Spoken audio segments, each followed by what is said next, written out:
দুনিয়াতে যদি কাউকে আপনি বেইজ্জত করেন, আল্লাহ তাআলা আখিরাতের জন্য অপেক্ষা করবেন না, এটা তো আছেই। দুনিয়াতে আল্লাহ তাআলা পরবর্তী স্কোপে আপনি যেই জায়গায় এমন এক বিপদে পড়বেন যে আপনার পাশে কেউ দাঁড়াক চাবেন, ওই জায়গায় আল্লাহ আপনাকে আঘাত দেবে না, কাউকে দিয়ে রক্ষা হবে না। ওই বিপদ, একজনের বেইজ্জতের প্রতিশোধ আল্লাহ তাআলা দুনিয়াতে নেন, নগদ শাস্তি।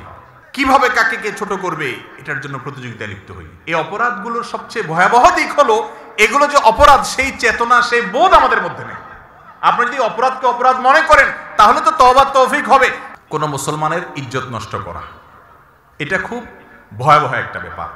নবী করিম সাল্লাল্লাহু আলাইহি সাল্লাম বলেছেন, যদি কোনো মানুষ কোনো একটা মানুষকে এমন কোনো জায়গায় অপমান করে যে জায়গায় লোকটা আসলে কোনো বিপদে আছে, ওই জায়গায় আপনি তাকে অপমান করলেন, চান্সে আপনি তার উপরে আরো চড়াও হলেন, আল্লাহ রাব্বুল আলামিন আখিরাতের শাস্তি তো আছে, দিবেনই, দুনিয়াতে এটা জমা করে রাখবেন। এবং আপনি এমন কোন জায়গা, যে জায়গায় আপনার প্রেস্টিজ ইস্যু হয়ে দাঁড়াবে, আপনি চাবেন যে সেখানে আপনাকে কেউ হেল্প করুক, কিন্তু সেই জায়গায় আল্লাহ তাআলা অন্য কাউকে দিয়ে আপনাকে অপমান করাবেন, রেহাই নেই। কোন মানুষকে যদি তুচ্ছ করেন, অপমান করেন, তার শাস্তি আল্লাহ তাআলা দুনিয়াতে নগদ দিবেন। আমাদের মধ্যে এই রোগটাও অনেক বেশি। কিছু কিছু অপরাধ আছে ভাই, যে অপরাধগুলো আমরা আঁচ করি না, বুঝি না, অনুমান করি না। একজন জেনা করছে, বুঝি খারাপ কাজ করছে, মদ খাইছে, বুঝি খারাপ কাজ করছে, খুন করছে, বুঝি, জানি যেটা খারাপ কাজ করছে। কিন্তু একটা মানুষকে আপনি কথায় কথায় হাসির ছলেই অপমান করে দিলেন, বেইজ্জত করে দিলেন, ছোট করে দিলেন, তার হক নষ্ট করে দিলেন, হাসতে হাসতে করে ফেলছেন, টেরও পান নাই। আছে না নাই এগুলা? আমাদের যুবকদের মধ্যে দেখবেন যে রোস্টিং ভিডিওর একটা আপনার কালচার আছে। রোস্টিং ভিডিও বুঝেন আপনারা? আমরা সাধারণত জানি মুরগি রোস্ট করে। রোস্টিং ভিডিওতে মুরগির রোস্ট হয় না, মানুষের রোস্ট হয়। শব্দটার মধ্যেই বোঝা যাচ্ছে কি পরিমাণ অ্যাগ্রেসিভ কর্মকাণ্ড সেখানে হতে পারে। কেউ হয়তো কোনো ভুল করেছে, কোনো অন্যায় করেছে, আর তো রক্ষা নাই। ফেসবুক আছে হাতে, ইউটিউব আছে হাতে, সবার হাতে হাতে মিডিয়া।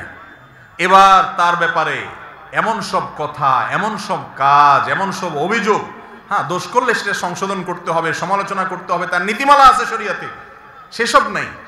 এবার রোস্ট করে তাকে, নাম দিছে রোস্টিং ভিডিও। আছে না নাই? কিভাবে কাকে কে ছোট করবে এটার জন্য প্রতিযোগিতায় লিপ্ত হই। এই অপরাধগুলোর সবচেয়ে ভয়াবহ দিক হলো এগুলো যে অপরাধ, সেই চেতনা, সেই বোধ আমাদের মধ্যে নেই। আপনি যদি অপরাধকে অপরাধ মনে করেন তাহলে তো তওবা তৌফিক হবে। আপনি তো এরকম হাজার হাজার মানুষের ইজ্জত নষ্ট করেছেন, অপমান করেছেন, আপনার খবরও নেই। বিশেষ করে কেউ যখন কোনো বিপদে পড়ে, জাতীয় কোনো ব্যক্তিত্ব, যে কোনো মানুষ, তো এবার ওই হাতি খাদে পড়লে যেরকম হয় আর কি, সবাই মিলে তার 14 গোষ্ঠী বলতে গিয়া যা না তাও বলি, আর ব্যঙ্গ, বিদ্রুপ, ঠাট্টা, গালিগালাজ, এগুলো তো আমরা মোটামুটি তখন জায়েজই মনে করি। এর রোগটা আমাদের মধ্যে আছে না নাই? কোনো মানুষকে কখনো অপমান করবেন না, কোনো মানুষকে কখনো বেইজ্জত করবেন না। নবী করিম সাল্লাল্লাহু আলাইহি সাল্লামের আখলাক ছিল, তার সামনে যখন কেউ কথা বলতো তিনি পরিপূর্ণ চেহারা দিয়ে কথা বলতেন, ঘাড় ফিরিয়ে কথা বলতেন না, কারণ এতে মানুষ মনে কষ্ট পায়, সে মনে করে যে আমাকে কেয়ার করে নাই, গুরুত্ব দেয় নাই। নবীজি সাল্লাল্লাহু আলাইহি সাল্লাম পরিপূর্ণ চেহারা দিয়ে কথা বলতেন, এই ছিল তার আখলাক। আজ আমাদের এগুলো আছে নাই। লেবাস পোশাকে মুসলমান যতটা আছে, আচার আচরণে মুসলমান তার ধারে কাছে ওই সমাজে আকীদা সহি, আখলাক সহি নেই, আমল সহি, আখলাক সহি নেই। ঠিক না ঠিক? আল্লাহ তাআলা আমাকে, আপনাকে, আমাদের সবাইকে এই ত্রুটিটাকে সংশোধন করার তৌফিক দান করুন। আমরা প্রতিজ্ঞা করব আমাদের দ্বারা কোনো মানুষের অপমান যেন না হয়। ফেসবুকে ট্রলবাজি, এটা তো এখন যুব সমাজের কাছে সবচেয়ে পছন্দের আইটেম, তাই না? ট্রলবাজি মানে কি? এর নিয়ে হাসাহাসি, তামাশা, মশকরা। এটা ফেসবুকে কেন, অফলাইনেও নিজের দোস্তদের মধ্যে কাউকে পাইলেন আর অপমান করলেন, এগুলোকে আমরা বৈধ মনে করছি। মানুষ আজ পশুকে হার মানানোর প্রতিযোগিতায় নেমে গেছে, লোক দেখানো আমল বা রিয়া। নবী করিম সাল্লাল্লাহু আলাইহি সাল্লাম বলেছেন, কেউ যদি কোনো ভালো কাজ করে মানুষকে দেখানোর জন্য, এখন তো এমন একটা সময় আসছে, ফেসবুকের যুগ, সুবহানাল্লাহ, চুল পরিমাণ কোনো ভালো কাজ করব আর ফেসবুকে পোস্ট হবে না, এটা তো কোনোদিনই হতে পারে না। মক্কা শরীফ গেলাম আমি, আর একটা ছবি দেব না ফেসবুকে, কেমন হয়? চাইতেই হবে, ঠিক না? একটা কলা দিলাম 5 জন মিলে একটা গরিব মানুষকে, ছবি তুলতে হবে 2-4-10টা, ঠিক না ঠিক? এই যুগে আমলকে শুধু আল্লাহকে দেখানোর জন্য করা এটা কঠিন হয়ে গেছে। ভাইরা আমার, এটা ঠিক লৌকিকতা, মানুষকে দেখানোর মাধ্যমে একটা তৃপ্তি পাওয়া যায়, মজা পাওয়া যায়, যে সবাই আমাকে ভাবা দিল, লাইক দিল, কমেন্ট করলো ফেসবুকে, নিজের কাছে একটু ভালো লাগলো, বুঝলাম এটা পাওয়া যায়। কিন্তু হাল্লাকা সিররুন ইনদাল্লাহ, আপনি একটু কিছু গোপন আমল করে দেখেন। একটা আমল করেন, কাউকে বলবেন না, পৃথিবীতে কাউকে না, নিজের স্ত্রীকে না, বন্ধু বান্ধবকে না, মা বাপকে না, কাউকে না, একদম গোপনে একটা আমল করেন, কাউকে কিছু দেন, এবং এরপরে আপনি শুধুমাত্র একা একা এটা নিজের ভিতরে রাখেন। জীবনে কখনো গল্প দিতে যাবেন না কাউকে যে কিছু করছেন, একটা মানুষ উপকার করছেন, দান করছেন, একটা নফল আমল করছেন, 2 রাকাত নামাজ পড়েন, এমন ভাবে ডানে বামে কেউ নাই, কেউ দেখছে না, একটু এই টাইমে আল্লাহর কাছে খুব ধীরে ধীরে 2 রাকাত নামাজ পড়েন, এই নিয়তে যে শুধু আল্লাহকে দেখাচ্ছি আর কাউকে দেখাচ্ছি না। এরকম যদি 2 রাকাত নামাজ পড়তে পারেন, 10 টাকা দান করতে পারেন, একটা মানুষ উপকার করেন, কাউকে দেখালেন না, কেউকে জানতেও দিলেন না, আল্লাহর কসম করে বলছি, যে তৃপ্তিটা আপনার মনের ভিতরে হবে, হাজার হাজার লক্ষ লক্ষ লাইক কমেন্ট পাইয়া সেই তৃপ্তি কখনো পাবেন না। লক্ষ লক্ষ লাইক কমেন্টে যে তৃপ্তিটা পাবেন, সেই তৃপ্তিটার মধ্যে এক ধরনের নোংরামও থাকে, এক ধরনের দেখবেন যে অস্বস্তি থাকে, এক ধরনের মানে কোন একটা দিক থেকে একটা অপূর্ণতা থাকে, সেটা পরিচ্ছন্ন, নির্মল, পবিত্র আনন্দ না। কিন্তু আপনি নিজের ভেতরে এক ধরনের আপনার সেই আমলটাকে লুকোনের মানসিকতা রাখবেন, আল্লাহর সাথে আপনার কথা হবে যে আল্লাহ তোমাকে দেখানোর জন্য করছি, আর কেউ দেখছে না, কেউ জানছে না, এই যে নিরালা, এই যে আল্লাহর সাথে একান্তে আপনার সাথে আলাপচারিতা, এটার যে ফিলিংস হবে আপনার অন্তরে, সেটা আল্লাহর কসম সবচেয়ে পবিত্র আনন্দ হবে। করে দেখেন, করে দেখেন, মাঝে মধ্যে দেখবেন কি ভালো লাগে কাজ করে। আজ এমন একটা সময় আসছে, সব কিছুতে লৌকিকতা, মিডিয়ার কল্যাণে ভালো যেরকম হচ্ছে, আমাদের আমলগুলো বরবাদও হচ্ছে সেরকম। শিরকে আসগার, মানুষকে দেখানোর জন্য কিছু করলে। এই জন্য আপনারা জানেন 3 ব্যক্তিকে দিয়ে জাহান্নাম উদ্বোধন করা হবে, তার ভিতরে 3 ব্যক্তি হলো রিয়াকার, জাহান্নাম শুরুই হবে এদেরকে দিয়ে, এদের আগে কেউ জাহান্নামে যাবে না।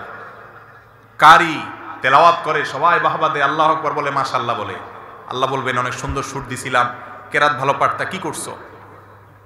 বলবে আল্লাহ তোমার কালাম তেলাওয়াত করে আসছে, আল্লাহ বলবেন বুঝছি, বাহবা পাওয়ার জন্য করছো, লাইক কমেন্ট বাহবার সব পাইছো, জাহান্নামে যাও।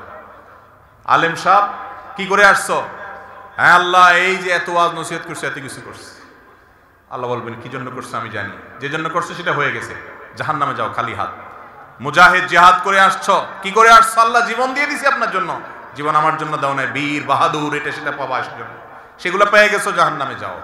এই হাদিস থেকে বোঝা যায় কোন আমলকে মানুষের সামনে দেখানোর মানসিকতা, এটা এমন একটা ভয়াবহ বিষয় যে এটা আখিরাতের শাস্তি অনেক ডেঞ্জারাস। কিন্তু আজকে আমরা বলতেছি দুনিয়াতেও শাস্তি হবে। যে হাদিসটা আমি বললাম, সেই হাদিসে তিরমিজি এবং আবু দাউদে বর্ণিত, সেই হাদিসে মুসনাদ আহমদে বর্ণিত, সেই হাদিসে আব্দুল্লাহ ইবনে আমর রাদিয়াল্লাহু তাআলা বর্ণনা করেছেন, ওমর রাদিয়াল্লাহু তাআলা বর্ণনা করেছেন যে এই ব্যক্তি, যে ব্যক্তি মানুষকে দেখানোর জন্য দান করে, মানুষের কাছে বাহবা পাওয়ার জন্য কিছু করে, শুধু আল্লাহকে দেখানোর উদ্দেশ্য না থাকে, রিয়া যার মধ্যে থাকে, এই ব্যক্তিকে আল্লাহ তুচ্ছ করে ফেলেন, ছোট করে ফেলেন দুনিয়াতে, এটা নগদ শাস্তি। এমন ভাবে অপমান করেন, এমন ভাবে আল্লাহ তাআলা তাকে তং করে দেন, ছোট করে দেন, তার জীবনটা সংকীর্ণ হয়ে যায়, ছোট হয়ে যায়, অপমানিত থাকে, তুচ্ছ থাকে। এই হাদিস যখন বলছিলেন, আব্দুল্লাহ ইবনে ওমর রাদিয়াল্লাহু তাআলা আনহুর 2 চোখ বেয়ে তখন পানি আসছে। ভয়, কত ভয়াবহ বিষয় যে আল্লাহ রাব্বুল আলামিনকে নিবেদন করবো ইবাদত, কিন্তু মানুষকে দেখানোর মানসিকতা যদি থাকে, 10,000 20,000 50,000 টাকা দিলাম আর হুজুরের কাছে চিরকুট দিয়ে দিলাম, হুজুর বললো অমুক সাহেব এটা দিছে, বলেন মারহাবা, সবাই চিৎকার করে বলা মারহাবা। এই কালচার তো এখন ওয়াজ মাহফিলের সবচেয়ে অবিচ্ছেদ্য অংশ হয়ে গেছে, ঠিক না ঠিক? সেই মানুষ খুব কম যে মানুষটা দান করে বলে হুজুর কারোর কাছে বলার দরকার নাই, আমি যার কাছে বলতে চাচ্ছি সে আল্লাহ জানেন, আলিমুম বিযাতিস সুদূর। এ মানুষ পাওয়া যায় না। আমরা চেষ্টা করবো তো ইনশাআল্লাহ। প্রকাশ্যে দান করা ভালো যদি সেটা অন্যকে উৎসাহে দেওয়ার উদ্দেশ্যে হয়। আর যদি আমার একটা ভাবসাব আসবে, ডানে বামে তাকাবো, সবাই আমার মুখের দিকে তাকাবে, বাবারে অমুকে এটা দিছে, তো শেষ, সওয়াব তো পাইলেন না, বরং উল্টা শিরকে আসগরের গুনাহ করে আপনি জাহান্নামে যাবেন। নবী সাল্লাল্লাহু আলাইহি সাল্লাম বলেছেন, দাজ্জালের ফিতনা এমন ফিতনা, কিয়ামত পর্যন্ত, পৃথিবীর শুরু থেকে নিয়ে কিয়ামত পর্যন্ত যত নবী রাসূল আসেন সবাই তার উম্মতকে দাজ্জালের ব্যাপারে সতর্ক করে গেছেন। কিন্তু দাজ্জালের ফিতনার চাইতে ভয়ের ফিতনা হলো উম্মতের মধ্যে শিরকে আসগরের ফিতনা। মানুষকে দেখানোর যে এই পাপ, এটা এরকম ভয়াবহ আকারে ছড়িয়ে যাবে, আজকে এটা ছড়িয়ে গেছে। এটার শাস্তি দুনিয়াতে হয়ে থাকে। আল্লাহ তাআলা আমাদেরকে ইখলাসের সাথে সব কাজ করার তৌফিক দান করুন।